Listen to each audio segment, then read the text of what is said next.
بسم اللہ الرحمن الرحیم۔ بے شک خسارے میں پڑے وہ لوگ جنہوں نے اللہ سے ملنے کی تکذیب کی، یہاں تک کہ جب وہ معین وقت ان پر دفتن آ پہنچے گا کہیں گے ہائے افسوس ہماری کوتاہی پر جو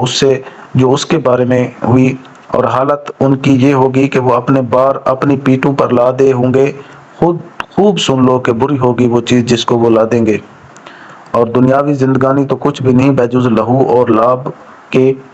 اور دار آخرت متقیوں کے لیے بہتر ہے۔ کیا تم سوچتے سمجھتے نہیں؟ ہم خوب جانتے ہیں کہ آپ کو ان کے اقوال مغموم کرتے ہیں، سو یہ لوگ آپ کو جھوٹا نہیں کہتے، لیکن یہ ظالم تو اللہ کے آیاتوں کا انکار کرتے ہیں،